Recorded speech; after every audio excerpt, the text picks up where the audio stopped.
And welcome to the Aaron Katzman Show. I'm your host, Aaron Katzman. We speak about your life, your money, and your investments. And as always, we're coming to you from the spiritual and soon-to-be financial capital of the world, Jerusalem, Israel. If you like this content, please hit the like button below. If you've not yet done so, please subscribe to both the YouTube channel and to the podcast. And if you think somebody might, I know it's a small chance, but if you know somebody who might actually benefit from this information, you think they might be interested in it, please go ahead and share. There's a little share button. Hit the share button and send it to them as well. So I was speaking to somebody maybe a day or two ago, and we were talking about investing. They're big real estate investors. And I mentioned what I do and, investing in the stock market. And they go, the stock market is a casino. You can't make any money in the stock market. It's like a casino. All you're doing by investing is gambling. So I'd like to speak about that because the fact of the matter is that's not really true. Or it depends maybe what it is that you're trying to accomplish in the stock market. If you're trying to get rich quick, right, and hit the stock that will, turn you into a millionaire overnight, well, yeah, maybe that is a little bit like gambling because it's sort of binary, right? Either it's going to go up or it's going to go down. But if you sort of, instead of playing, look at investing, which sort of connotes there's the connotation that you're going to invest for the longer term, then it's not really like a casino. Because when I hear about gambling in a casino, right, when I know, and I spent some time in Atlantic City, not so much, but enough to lose money. The old adage, right, that the house always wins, right? It's stacked against you. But that might not be the case statistically when it comes to the stock market. In fact, Ben Carson, who I've quoted before here over at Ritholtz Wealth Management, says the narrative of sort of the rigged gambling kind of thing is like this, right? And he says, investors who jumped into the latest online frenzy over shares of the struggling video game retailer lost $13.1 billion in just 3 days from the mania's high, says an Investor's Business daily analysis of data from S&P Global Market Intelligence and Market Surge. That loss from the May 14th high now far exceeds GameStop's total value of $6.8 billion, right? Whatever that means, right? It means that people piled in to this stock, right? I've done a video about GameStop in the past, right? Back when it was rocketing higher a few years ago, to jump on the bandwagon once again. And this time they were left holding the bag, right? And they got wiped out right away. But is that proof that it's like gambling? I'm not so sure. As Carson says, look, if you're going to get rich overnight, the stock market probably does feel like a casino where the house always wins. The stock market is rigged against you if you're looking for easy money. The big money has far more brain power, more computing power, and better information than you, and it's still difficult for many of them to beat the market.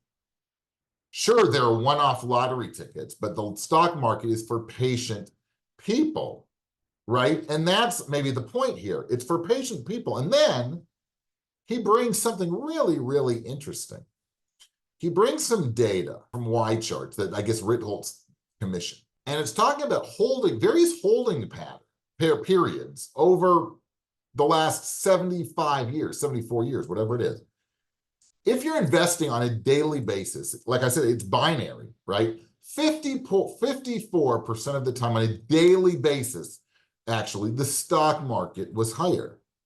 And as we go out over time, starting with daily, surprisingly or not surprisingly, right? The win rate, if you want to call it, all right, the percentage of up periods increases. So we go from 54% on a daily basis. The market was up 64% once we go to monthly. That's pretty interesting. Once we go to yearly, over the 1 year basis, 79% of the time it was higher. And then when you get to 2 years, it spikes even higher. We get into the high 80s at 88%. And then for 3 and 4 years, 5 years, we're in the low 90s. And then once we get to 6 years, 98% of the time, the market was higher. In fact, there's a little bit of an anomaly. Over 7 years, 100% of the time it was higher. Then it stays right between 8, 9, 10, 11 years. It's in the high 98, 99%. And then over 12 years and onwards, it was always 100% of the time, right? So what kind of, it's not gamed, right? If it was gambling, right, as we know, the house always wins, right? It's rigged in the house's favor. Well, that's not the same thing with long-term stock market investing, right? It's actually in the investor's favor. Go figure. So how do you get that? How do you tilt the odds then so that you actually profit from it? Well, I think more than ever, right, today, you can just invest in the market. You don't have to be smart. You know, I was speaking to somebody earlier about trying to mimic the market. Okay, there's, there are ways to do it. And we speak a lot about, you can just buy the S&P 500, you can buy an index fund, you can buy the ETF, which does it. There's another way now that people are using, it's called direct indexing, which is basically you take all the stocks in the index and you buy them individually. There are tax reasons somebody might want to do it. I don't want to get involved really in that. That's for another video potentially. But let's just say you take an index like the S&P 100. We'll leave the 500. The S&P 100, which is the 100 biggest stocks in the S&P 500 index, okay?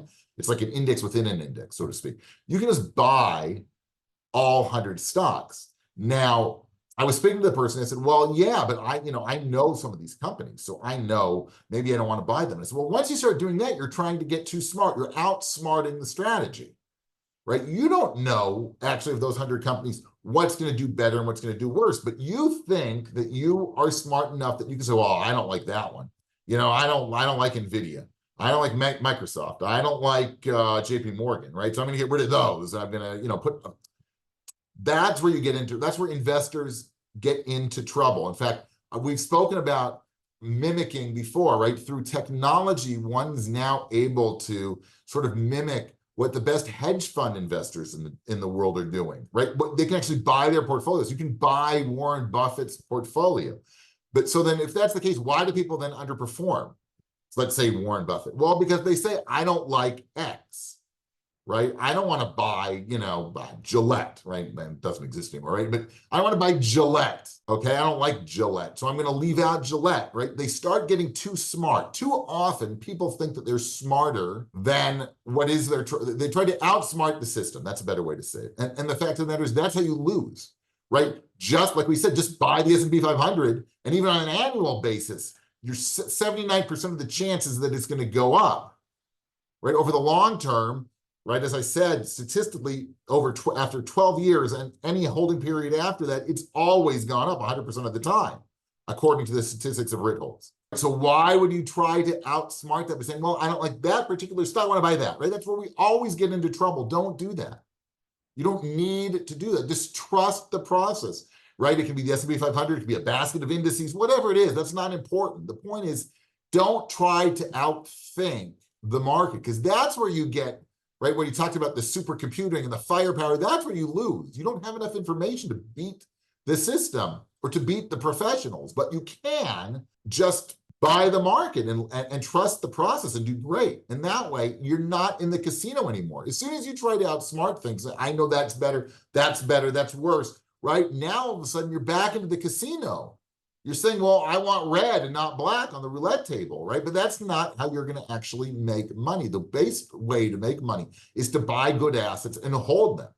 Trust that holding pattern statistic, what we just showed you, right? I never seen anything like that. That's unbelievable. The power of just sticking it out in the market, the power in wealth creation is unbelievable. So don't try to be smart. Just follow the process, trust the process, and trust the markets. That's the key to wealth, and that's the key to turning the odds from the casino's favor into your own favor, right? So it's not gambling, right? You're not in a casino, you're not gambling when you invest, right? Not play, you're investing in the stock market, and that's the key. That's the key to growing wealth over the long term. Don't try to get rich quick. That's, you're going to chase some stock like GameStop, then you're going to get blown out of the water. That's not investing, that's gambling. You want to invest. You want to keep putting money to work in the market every year, every month, however it is. You want to buy good assets. You want to hold them. That's the key. Okay? You've been tuning into the Aaron Katzman Show. We speak about your life, money, and your investments. If you like this content, please hit the like button below. If you've not yet done so, please subscribe to both the podcast and to the YouTube channel. And if you think somebody, maybe some trader out there who keeps complaining they're losing money, might benefit from this, please hit the share button and share this content with them. Thanks so much for tuning in, and we'll speak to you soon.